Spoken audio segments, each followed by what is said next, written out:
I'm making some baked oatmeal, and I think I could put this together in my sleep.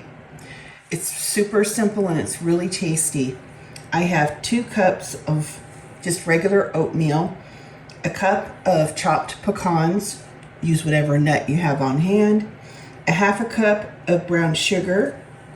We're adding a teaspoon of baking powder, a teaspoon of cinnamon, a half a teaspoon of salt,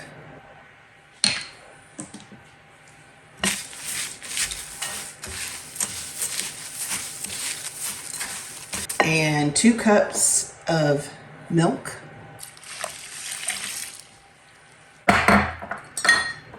2 eggs,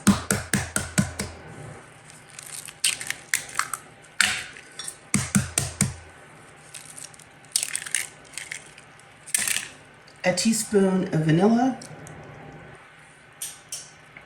4 tablespoons of melted butter, and I'm just going to get this mixed together before I add any of the fruit. I added half a cup of raisins and 2 apples that I chopped up. We're just going to give it a big mix, and I have my baking dish all greased, ready to go. I have my 11 by 7 baking dish here. The oven's been preheated to 350 degrees, and we're just going to bake it for 40 to 45 minutes. Baked oatmeal came out of the oven after 45 minutes. I'm just going to let this cool for a good 5 minutes before we serve. Here's how the oatmeal serves up. I'm going to put a little bit of milk in mine. There we go. Beautiful. That is so good. It has such good texture with the apples and the raisins and the nuts. Sometimes you guys ask what we do for lunches, and we eat a lot of leftovers, or we do a leftover makeover. This was chicken leftover from the other night, and I'll show you how I just made a really quick chicken salad. This is the leftover chicken from the other night. I have probably 2/3 of a cup of chopped pecans, a handful of parsley from the greenhouse. I still have parsley. I'm excited about that. Salt and pepper, dried tarragon. I had 1 green onion that I chopped up, and I had 2 ribs of celery. We're going to get all of this into the bowl. I'm just going to moisten this with some mayonnaise and just however much you need to get the job done. That's what we're going to use. That looks fantastic. Let's get these sandwiches put together. Here's my plate. I took the one with the heel. I don't mind. The only thing that I think could make it better, I should have sprouted some alfalfa sprouts. If I was thinking ahead, that would have been a good thing to do. It would have given us a lot more nutrition. But other than that, we're going to enjoy this lunch regardless. My inspiration for dinner tonight is this bag of fresh spinach. Tonight for dinner, we're making the zuppa toscana soup. I have 2 pounds of Italian sausage that I'm browning up in my stock pot. In addition, you will need 1 onion diced, a tablespoon of garlic minced, salt and pepper to taste, 3 chicken Knorr cubes, 2 cups of heavy cream, 6 potatoes peeled and diced, and then this whole bag of spinach. Oh, and 12 cups of chicken stock. I need to pull that from the pantry. All right, and then there's a few little toppings at the end that are optional, but they're really good. Let's get this together. I added the onion to the sausage, seasoned with salt and pepper. I'm going to continue to cook until the onions get very soft. The onions are looking great, so I'm going to add the garlic. Let that cook for a minute or so. The garlic looks good. It smells so fragrant. I'm adding 12 cups of chicken stock and the potatoes. We're going to bring this up to temperature and cook until the potatoes are fork tender. The potatoes are fork tender, so I'm going to add all of that spinach I have.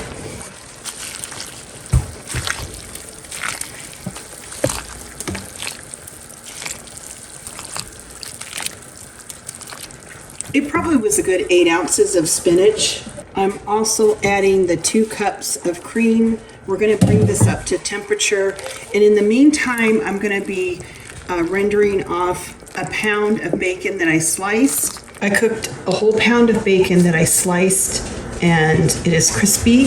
Ladled up some of the soup, and we just put a little bit of the bacon on top as a garnish, and then just some Parmesan cheese. Here is my bowl of soup. I'm serving it with some homemade bread. When I started this pantry challenge, I had the goal of cleaning out freezer space for the beef cow and 2 pigs we ordered for July delivery, and also to use the items in my pantry that have been sitting on the shelves waiting to be used. At the end of this first week, I realized this pantry challenge has turned into something unexpected, a connection to the women from my past. I have both of my grandmother's rolling pins. I have my mom's and Ken's mom's rolling pin, and each time I use one of their rolling pins, it makes this connection to them. I think of how many times they place their hands where my hands now lay.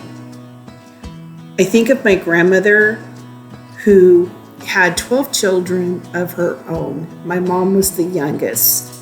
And during the Depression, 3 different families came to her and asked if she would take their children in so that they could go to the city and look for work. So she ended up taking 17 children in on top of her 12. And back then, you had to raise the food, preserve the food, and cook from scratch.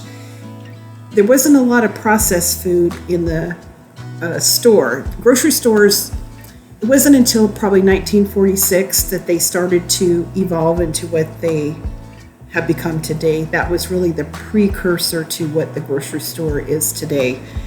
So we're talking breakfast, lunch, dinner.